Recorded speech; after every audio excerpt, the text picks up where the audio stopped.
Running for president to fix Washington, but is he the man for the job? I spoke to Republican hopeful Tim Pawlenty earlier. Governor, it's great to have you here. Let's get right to one of the big issues. You have faced some criticism. Some of it has come from a former Republican governor of Minnesota, Arne Carlson, who says that you left a deficit and used one-time money to plug a budget hole. How do you respond to that? Well, real simply, every two-year budget during my time as governor was balanced. It has to be under the Minnesota Constitution. And the last budget, the one that ends this summer, even after I'm leaving office, is going to end in the black. So I'm proud of that record. The projected deficit, like most states have for the upcoming 2 years, is based on very large projected spending increases, which I don't support. And to my friend, former Governor Carlson, who is an Obama and Kerry supporter, I don't think he's a very neutral observer of these facts. Did you have to use one-time money to plug a budget hole? Was that part of the strategy to balance? In terms of that, we did use the federal money like all states did, and so that's not unusual across the country. And we did defer some payments to school districts, but they indicated they preferred that to outright cuts.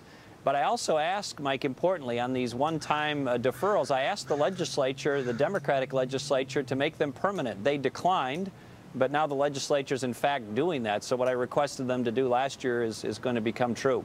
You may face kind of an unusual situation in that you might not be the only Minnesotan in the presidential race if Congresswoman Michelle Bachmann gets in. Tell me what kind of challenge that presents to have two people from Minnesota, and particularly in relationship to the neighboring state of Iowa. How then important is it for you to win Iowa and not Congresswoman Bachmann? Congresswoman Bachmann is a friend and somebody that I've supported over the years. Everybody has different records and styles and backgrounds, and so I think she'll bring a lot to the race. I think she'd be a formidable competitor, particularly in places like Iowa. But, you know, we have, everybody's got their own record and own vision for America. She'll have to share hers, I'll share mine, assuming we both go forward. Do you have to win in Iowa? I mean, if she beats you there, or if you don't, maybe it's not her, but it's someone else, is that sort of the do-all for you? I think anybody who's running has to, particularly if you're not well-known or don't have overwhelming resources, we're going to have enough if I run to be successful and be competitive. But you have to do well or win one of those early states. And I don't think it's you know, one in particular, but you got to win one of them pretty quickly in the process. And Iowa, of course, is first up.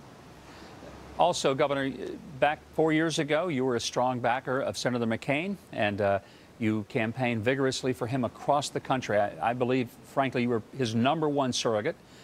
What is the reaction you have if someone says, oh, well, you're closely aligned with Senator McCain, and if you like Senator McCain, you're going to love Governor Pawlenty, and that you're a younger version of Senator McCain? Is that a fair assessment? And if not, tell me where you're different. Where are you different than Senator John McCain on key issues?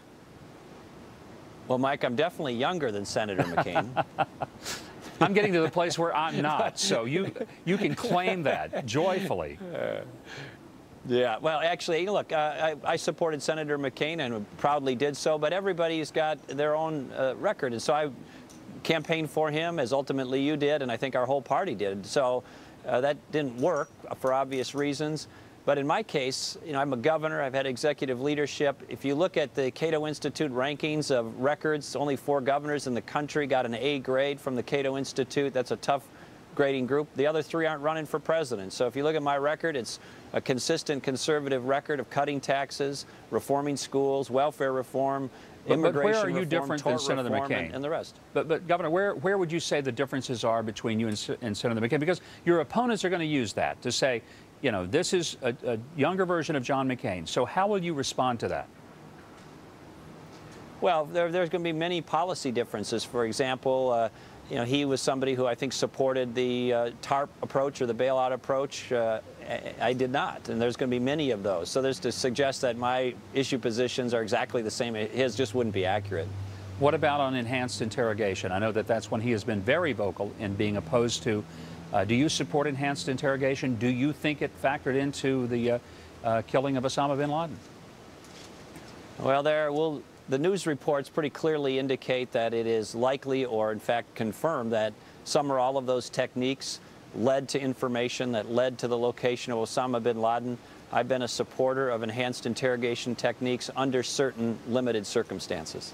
Governor, one final question. You were somewhat critical of the Republicans in Congress, led by John Boehner, when they got the $38 billion deal. You said it was really not enough. They should have gone for more. You, 2 years ago in May, also made a deal with Democrats, ended up getting half of what you wanted in terms of a budget cut. Tell me what's different.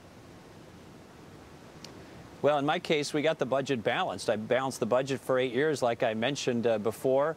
I unallotted the money out of the state's budget in Minnesota, more executive unallotment of spending during my 8 years as governor than the other 142 years worth of governors combined. So I think the Democrats in Minnesota would tell you we didn't get a half a loaf, we got all or most of the loaf. Governor, I appreciate your being here. It's always a pleasure. My best to Mary, and have fun out there on the campaign trail. Thanks, Governor. Thanks for having me on the show, and best to you and Janet.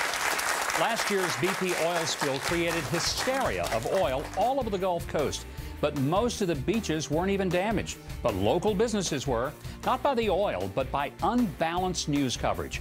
We're going to go to the beaches of Northwest Florida. They're in the Panhandle. We're going to find out how they're doing. That's coming up next.